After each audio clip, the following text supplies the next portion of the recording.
Hello, I'm Melissa Martin. Thank you so much for taking the time to watch my thesis presentation. So let's jump into it.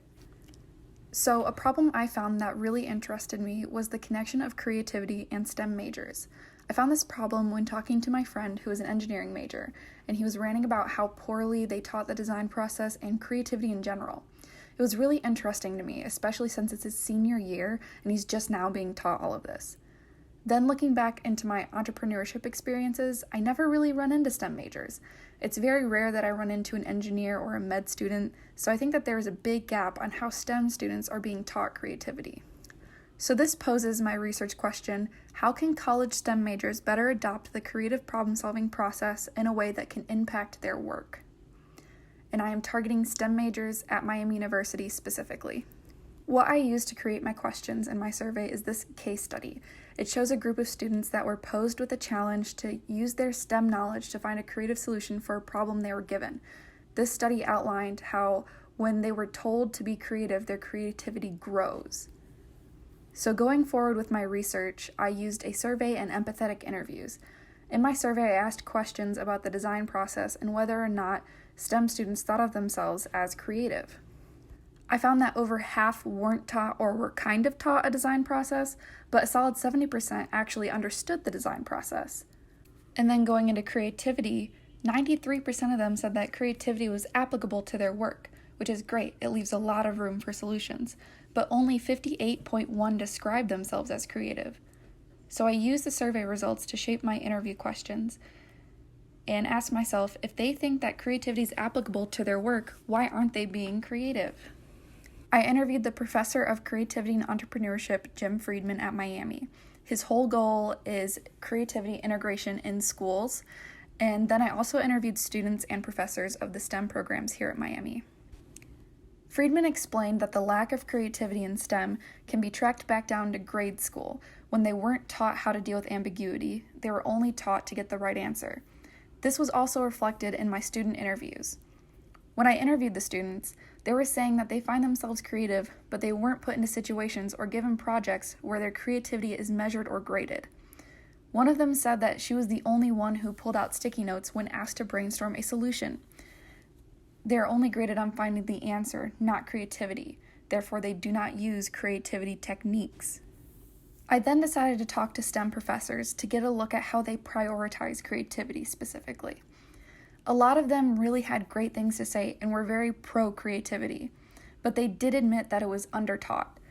They also talked about how students have trouble seeing big picture, and big picture thinking is a trait of creatives. The professors were putting them in ambiguous situations, but not giving them tools and techniques on how to navigate it. Through these interviews and the survey, my conclusions were that some students see themselves as creative but are not graded to measure it, therefore don't use it. Instead, they find the first right answer, the most efficient answer. This leads me to believe that students may be found to be more creative if they are told to, because most students think creativity is applicable to their work. Since there is a connection that STEM students want to be creative, the real problem can be that STEM professors don't have the time or the tools to teach creativity effectively, which causes confusion to the STEM students and are not allowing them to fully understand the process. So after a lot of converging on what was really the core problem, I decided that my goal would be to foster creative confidence in students, to strengthen their creativity, to prepare them for the real world. This goal would drive my initial brainstorming and iterating until I found the solution that would solve it correctly. While the first right answer to the solution would be to add a class about creativity to their curriculum, I wanted to emphasize the applicability of creativity to their careers. My solution is Create, a creativity conference for STEM students that takes place in the engineering building on Miami's campus once a year. This event is organized by a student team with faculty advisors who will reach out to different professionals and creativity thought leaders to attend and provide activities at these conferences.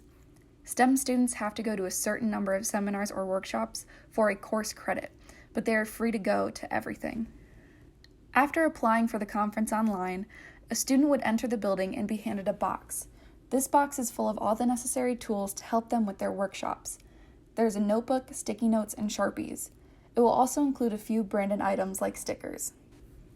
They would also be given a multifold program and an ID card with their name and major on it.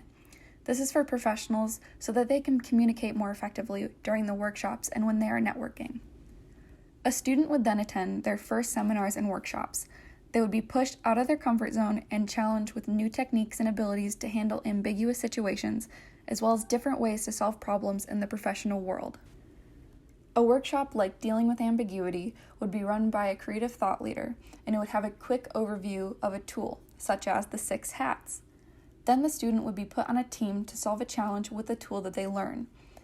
This workshop would specifically be targeted at helping students feel comfortable in ambiguous situations, utilizing the 6 hats. They would also be able to go to a networking event at the end of the second day, and on the third day would be senior design presentations, which allows more incentive for students to go every day. This is an example of a seminar a professional would give.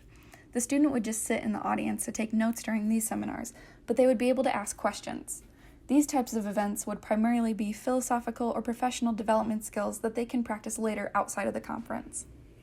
And lastly, I made some signage that would be put up around Miami's campus to spread the word and get people excited about a creativity conference.